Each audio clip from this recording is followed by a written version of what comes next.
시작하도록 할까요?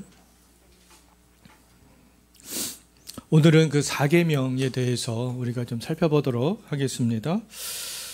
지금까지 우리가 10계명 서문부터 3계명까지 살펴봤었잖아요. 우리가 좀 간략하게 한번 좀 정리를 한번 해본다면 10계명 서문은 어떤 말씀이었습니까? 하나님과 우리와의 관계가 어떤 관계냐. 하나님은 구원자시고 죄의 상태에 있었던 그런 자기 백성들을 이끌어내신 그런 분이 이제 하나님이 되겠는데요. 그래서 하나님과 우리와의 관계들을 우리가 바로 알아야 우리가 이 10계명의 말씀들을 우리가 지켜야 되는구나 라는 것들을 온전히 알 수가 있겠습니다. 그래서 제 1계명은 우리의 예배의 대상, 유일한 예배의 대상인 하나님에 대해서 말씀하고 있고요. 제 2계명은 그럼 우리의 유일한 예배의 대상이 하나님인데, 근데 우리가 어떤 방식으로 예배를 드려야 되는가? 하나님께서 말씀하고 있는 방식대로 예배를 드려야 된다라는 것에 대해서 살펴봤고요. 제 3계명을 통하여서는 예배의 대상도 알고 있고 예배의 방식도 하나님께서 말씀하신 방식대로 우리가 예배를 드리고 있다면, 근데 또 우리가 중요한 것이 뭐겠습니까? 예배를 드리는 예배자의 태도, 마음을 다하여서 하나님께 예배를 드리고자 하는 그 예배자의 태도에 대해서 살펴봤는데요. 오늘은 그 제 4계명에 대해서 말씀하고 있는 것은 뭐냐면 예배 드리는 시간에 대해서 말씀하고 있습니다. 합당한 예배의 시간이 언제냐라고 했을 때 합당한 예배의 시간이 언제라는 겁니까? 안식일이다, 이렇게 말씀을 하고 있죠. 자, 제 57문 제 4계명은 무엇입니까? 답 한번 읽어볼까요? 4계명은 안식일을 기억하여 거룩하게 지키라. 엿새 동안은 힘써 내 모든 일을 행할 것이나 일곱째 날은 내 하나님 여호와의 안식일인즉 너나 내 아들이나 내 딸이나 내 남종이나 내 여종이나 내 가축이나 내 문 안에 머무는 객이라도 아무 일도 하지 말라. 이는 엿새 동안에 하늘과 땅과 바다와 그 가운데 모든 것을 만들고 일곱째 날에 쉬었습니다. 그러므로 나 여호와가 안식일을 복되게 하여 그 날을 거룩하게 하였느니라 입니다. 이 좀 길지만 우리에게는 익숙한 거 아니겠습니까? 매주마다 우리는 예배 시간에 이 10계명의 말씀들을 읽기 때문에 이 말씀 우리에게 굉장히 익숙한 말씀이 되겠는데요. 자, 두 번째로 우리가 생각해 볼 것은 뭐냐면 이 안식일은 다른 날과는 좀 구별된 날이다라는 건데요. 어떻게 구별이 되었느냐라고 했을 때 한번 우리가 좀 두 가지로 좀 생각을 해볼 필요가 있는데, 첫 번째로는 이 안식일은 다른 날과는 다르게 우리가 좀 거룩하게 좀 보내야 될 그런 필요가 있다라는 것인데요. 그렇다면 우리가 이 안식일을 다른 날과는 조금 다르게 거룩하게 우리가 보내기 위해서는 우리가 어떻게 해야 되겠는가라고 했을 때, 안식일을 다른 날과는 다르게 거룩하게 지킬 수 있는 방법은요, 하나님의 창조를 아는 겁니다. 이 세상이 어떻게 만들어졌지? 라고 했을 때, 이거 하나님께서 이 세상을 창조하셨구나. 그리고 많은 죄인들 중에서 하나님께서 우리를 구원해 주셨구나. 우리가 이 하나님의 창조와 하나님의 구원의 은혜를 우리가 기억하고 예배를 드릴 때, 우리가 이 안식일을 다른 날과는 다르게 좀 더 거룩하게 보낼 수 있다라고 말할 수가 있겠습니다. 그래서 우리가 이 안식일을 지킬 때 하나님의 은혜를 생각하고 또 하나님의 그런 구원, 창조, 그것들을 우리가 생각하면서 이 안식일을 지켜야 될 필요가 있고요. 우리가 이것들을 잘 생각할 때 우리 지난주에 배웠지만 제3계명을 통하여서 우리가 예배자로서의 바른 태도를 가질 수 있게 되는 것이다 라고 말할 수 있겠습니다. 또 두 번째로 이 안식일은 다른 날과는 조금 다르게 그렇게 보내야 된다라는 건데요. 하나님께서 그 7일 가운데 6일은 일하도록 하셨다라는 것이죠. 그리고 일곱째 날은 예배의 날로 하나님께서 정하셨습니다. 그러면 우리가 이 일곱째 날은 다른 날보다도 더욱더 예배하는데 집중해야 된다라고 말할 수 있는데요. 물론 이 다른 날에도 하나님을 향한 예배와 묵상들이 있어야 되겠지만, 특별히 이 안식일, 일곱째 날은요, 하나님께 공적으로 예배하는 날이 되겠습니다. 구약시대에도 보게 되면 평소에 하나님께 그렇게 제사를 지내는 제사 방법이 있었고요. 또 안식일이 되면 평소와는 다르게 또 그렇게 하나님께 예배를 드리고 제사를 지냈었던 그런 모습들이 있는데요. 마찬가지로 우리들은 안식일에는 다른 날과는 다르게 더욱더 우리가 이 안식일을 예배로 지켜야 될 필요가 있다라고 말할 수가 있겠습니다. 예. 자, 58문 제4계명이 요구하는 것은 무엇입니까? 답 한번 읽어볼까요? 4계명이 요구하는 것은 하나님이 자신의 말씀을 통해 정하신 대로 일주일 가운데 하루를 온전히 거룩한 것입니다. 그래서 우리가 정말 일주일 중에 하루는 하나님께 온전히 예배하는 날로 지킬 수 있어야 된다라는 겁니다. 물론 우리가 이 주일에 피치 못한 사정에 의해서 빠질 수 있죠. 뭐 장례가 있다, 부모님이 돌아가셨다라든가, 아니면 또 뭐 이따가도 살펴보겠지만 다른 사람의 생명을 구하는 일이라든지. 근데 그럴 때를 제외하고는 우리가 이 안식일을 정말 잘 지켜야 될 필요가 있습니다. 학원 때문에, 아니면 뭐 돈 버는 것 때문에, 또 뭐 다른 일 때문에 빠져서는 안 되는 것이죠. 자, 세 번째로 우리가 안식일의 기원에 대해서 살펴보게 되면, 어떤 사람들은 안식일이 인간이 만든 제도가 아니냐 이렇게 말을 하는데요. 이 안식일은 인간이 만든 제도가 아닙니다. 성경을 보게 되면 창조 때부터 주어진 그런 창조 원리, 창조 규례가 되는 것이죠. 이것은 변화될 수 없는 것이다라고 말할 수 있겠습니다. 그렇기 때문에 모든 시대에 걸쳐서 모든 사람들이 사실은 이 안식일을 다 지켜야 되는 거죠. 모든 사람들이. 근데 사람들은 이 죄로 말미암아 안식일을 지키지 않는 사람들이 많은데요. 사실은 이 안식일은 창조 규례이기 때문에 모든 사람들이 다 지켜야 되는 거예요. 결혼도 마찬가지입니다. 사실 결혼이라는 것도 인간이 만든 제도가 아니라 이 결혼이라는 제도도 창조 규례가 되겠습니다. 아담과 하와가 결혼하는 거요, 창조 규례가 되는 거예요. 오늘날의 많은 사람들은 어떤 세상의 관점으로 결혼하지 않겠다라는 사람들이 증가하고 있는데요. 그래서는 안 된다라는 것이죠. 결혼은 반드시 해야 되는 것이다 라고 말할 수 있겠습니다. 남자와 여자가 결혼하는 것은 창조 질서의 원리, 마찬가지로 이 안식일도 이 창조의 규례라고 말할 수 있어요. 근데 안식일이 창조 규례지만 이 안식일 규례가 이제 딱 성문화된 법으로 만들어지게 될 때는 언제냐면, 하나님께서 모세에게 시내산에서 그 두 돌판을 줄 때, 그때 이제 그 우리가 말로만 전해왔던 그런 창조 규례가 이제 문자화 되는 법으로 그렇게 바뀌게 되는 것들을 볼 수 있습니다. 자, 창세기 2장 2절과 3절 한번 읽어볼까요? 하나님이 그가 하시던 일을 일곱째 날에 마치시니 그가 하시던 모든 일을 그치고 일곱째 날에 안식하시니라. 하나님이 그 일곱째 날을 복되게 하사 거룩하게 하셨으니 이는 하나님이 그 창조하시며 만드시던 모든 일을 마치시고 그날에 안식하셨음이니라. 예. 자, 그 다음에 우리가 또 살펴볼 내용은 일곱째 날의 의미와 또 주일의 의미에 대해서 우리가 좀 살펴보겠는데요. 일곱째 날이라고 했을 때 일곱째 날은요, 어떤 순서적인 의미가 아니다라는 것을 우리가 좀 생각을 할 수 있어야 될 것 같아요. 일곱째 날이 만약에 순서적인 의미라면 토요일이 거룩한 날이 되는 거죠. 사실 토요일이. 그런데 그럼 토요일만 사실은 거룩한 날이 되는 거예요. 일곱째 날이 순서적인 의미라면. 근데 토요일 자체가 거룩한 날이 아니다라는 겁니다. 왜냐하면 순서적인 의미가 아니기 때문에 그렇다라는 건데요. 일례로 광주리에 만약에 7개의 사과가 딱 담겨져 있습니다. 근데 7번째 과일로 정해진 사과가 있을까요? 없다라는 거예요. 내가 이렇게 뽑는 거에 따라서 얘가 7번째가 될 수 있고 제가 7번째가 될 수 있고 내 앞에 있는 것이 7번째가 될 수 있다라는 거죠. 자, 마찬가지로 하나님은 그냥 6일을 일하시고 7일 중 하루를 안식하셨다. 순서적인 의미가 아니다라는 것이죠.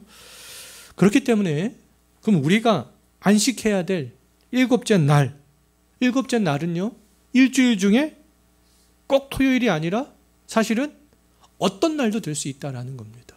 어떤 날도 될 수 있다는 거예요.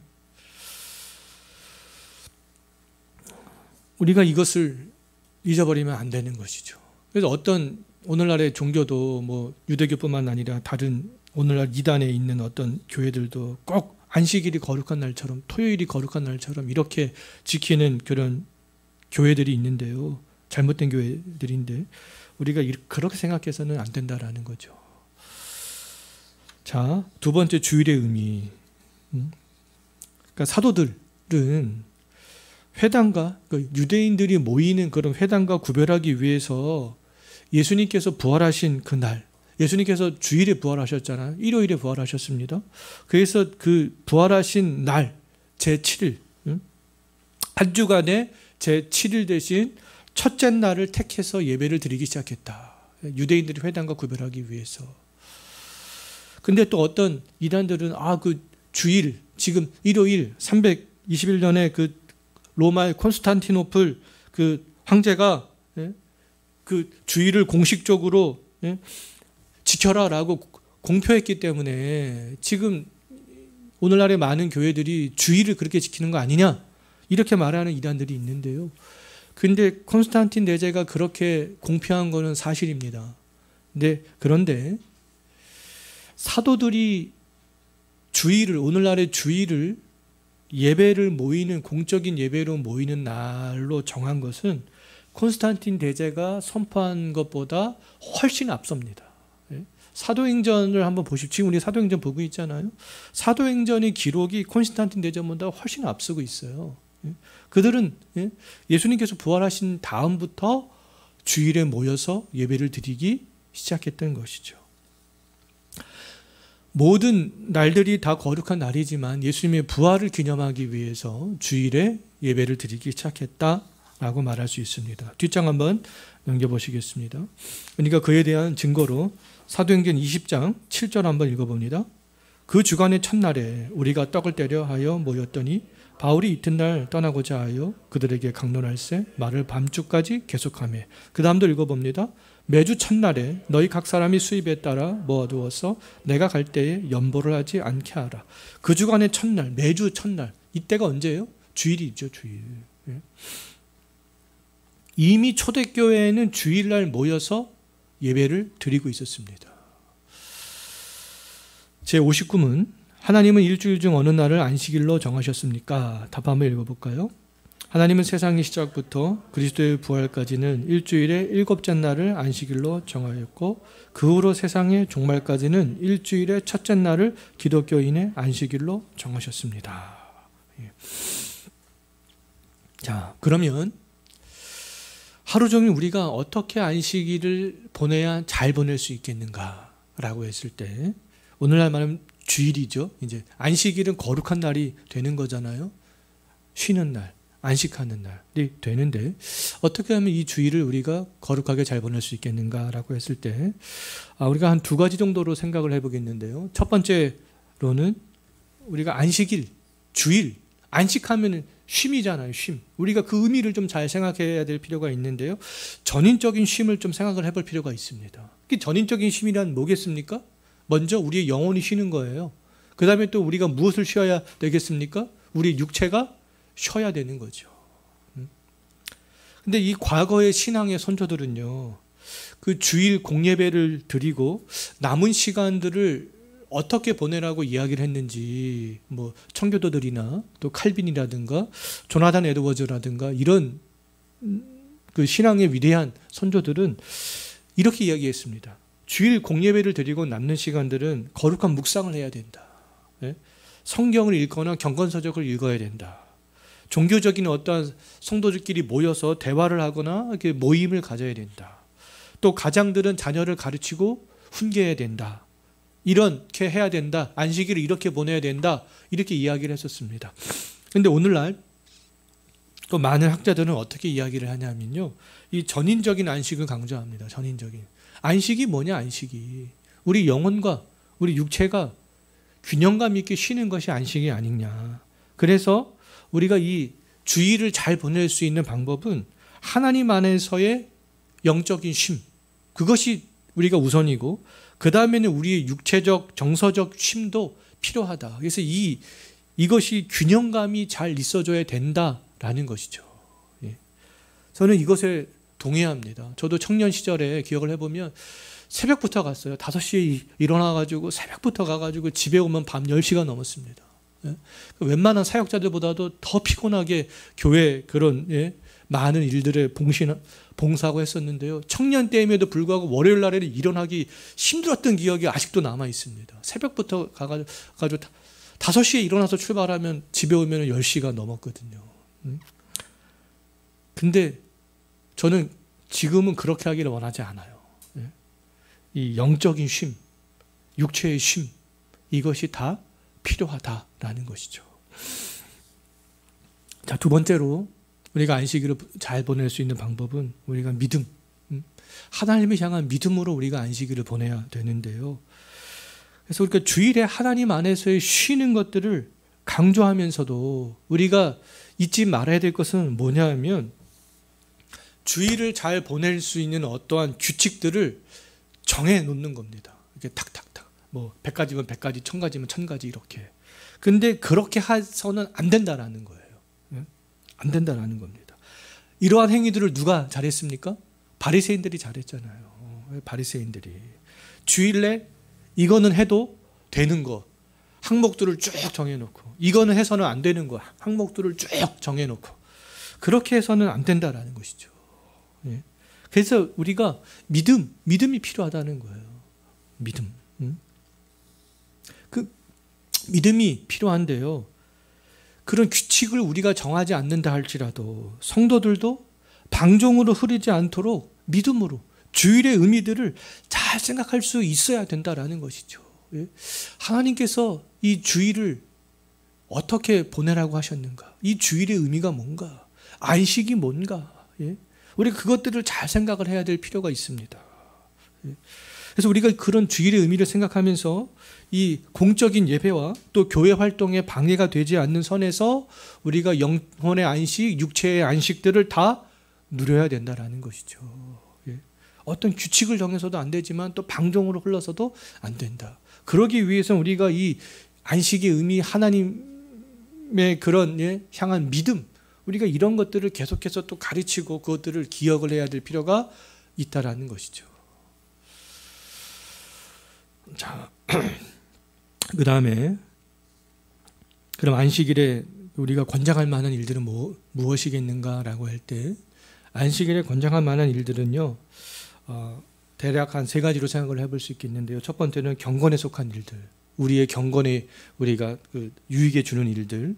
두 번째로는 우리의 이웃에게 사랑의 의무를 행하는 일들, 사랑의 의무를 행할 수 있는 것. 세 번째로는 다른 사람 또는 나의 목숨을 구하는 일들, 이런 일들은 할 수 있다라고 말할 수 있겠습니다. 그래서 예수님께서도 안식일에 배가 고파서 미리싹을 잘라 먹는 일과 병자를 고치는 일들은 안식일을 범하는 것이 아니다 이렇게 말하고 있잖아요. 누가복음 14장 5절 한번 읽어봅니다. 또 그들에게 이르시되 너희 중에 누가 그 아들이나 소가 우문에 빠졌으면 안식일이라도 곧 끌어내지 않겠느냐 하시니.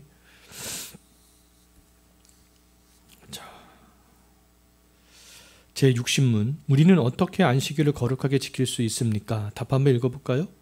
우리가 안식일을 거룩하게 지키는 것은 다른 날이라면 문제없을 세상 일과 오락도 그치고 하루 종일 안식하는 것이며 부득이한 일이나 자비를 베푸는 일 외에도 하루 종일 공식적으로나 사적으로 하나님을 예배하며 보내야 합니다. 예전에 제가 청년 시절만 해도요, 주일에 뭔가를 하는 것은 큰일 나는 일로 알았습니다. 사실은. 하지만 저는 이 안식의 의미를 좀 잘 한번 생각을 해봤으면 좋겠다라는 것이 더 크지요. 그럼에도 불구하고 우리는 이 주일을 방종으로 흐르게 해서는 안 된다. 자, 안식일에 하나님께서 이제 금하신 일들이 있잖아요. 근데 이것은 우리가 반드시 지켜야 될 필요가 있습니다. 하나님께서 안식일에 금하신 일들이 있는데 그것이 뭐냐 하면 안식일에는 그 누구도 그 무엇도 일을 해서는 안 된다는 거예요. 그 누구도. 하나님께서 그 누구에 포함시킨 사람들이 누구예요? 나를 포함하여서 우리의 자녀나 심지어 종들도 또 손님도 예? 그 누구도 그날에는 이래서 안 된다. 그리고 또 심지어 무엇도요? 가축도 예? 그때는 쉬게 해야 된다. 왜 하나님께서 이렇게 말씀하셨을까요? 예? 모든 사람들이 예배하는 것에 집중하기 위해서 예? 종들도 마찬가지죠. 야, 나는 예배 갔다 올 테니까 너는 일하고 있어. 예? 그렇게 해서는 안 된다라는 겁니다. 예?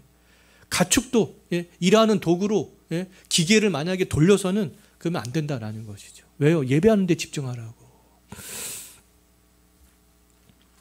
그래서 우리가 그 누구도 그 무엇도 일을 해서는 안 된다라고 하셨는데요. 이것들을 우리가 잘 지키기 위해서 우리가 생각해야 될 것이 있는데요. 그것이 뭐냐 하면 우리가 주일에 우리의 본성을 따르는 일, 또 내가 보기에 좋은 것을 먼저 해서는 안 된다라는 거죠. 나의 본성을 따르는 일, 내가 보기에 좋은 것이 뭐 예를 들어서 뭐가 있겠습니까? 예? 집에서 더 자는 거. 예. 내가 보기 좋은 것이 뭐, 내가 지금 한 달에 예? 임대료를 예를 들어서 200만 원, 300만 원씩 내고 있는데 내가 주일에 나가서 예? 돈을 벌면 내가 몇십만 원 더 벌면 사주면은 임대료가 해결될 수 있는 금액인데 내가 보기에 좋은 거. 제가 봤을 때는 그렇습니다. 그래서 나의 본성이 좋은 것, 내가 보기에 좋은 것을 먼저 생각하지 않는 것이죠. 그럴 때 안식일을 좀 주일을 잘 보낼 수 있고요. 하나님께서 금하신 일들을 하지 않을 수 있습니다. 61문 4계명이 금지하는 것은 무엇입니까? 답 한번 읽어볼까요? 4계명이 금지하는 것은 정해진 의무를 소홀히 하거나 잘못 행하는 것이며 게으르거나 죄된 행동을 하거나 세상 일과 오락에 대한 쓸데없는 생각과 말과 행동으로 이날을 더럽히는 것입니다. 자, 이제 8번인데요. 번호를 잘못 적었네요. 8번.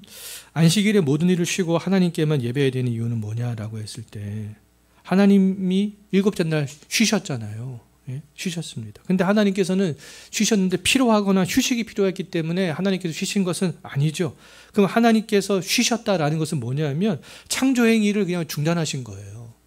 그리고 우리 이제 앞으로 모든 인류가 추구하고 따라야 할 그런 모범, 어떤 신앙적 원리를 제시하기 위해서 쉬신 것이죠. 하나님께서 일곱째 날에 쉬셨기 때문에 모든 인류는 뭘 하는 겁니까? 일곱째 날에 쉬라는 것이죠.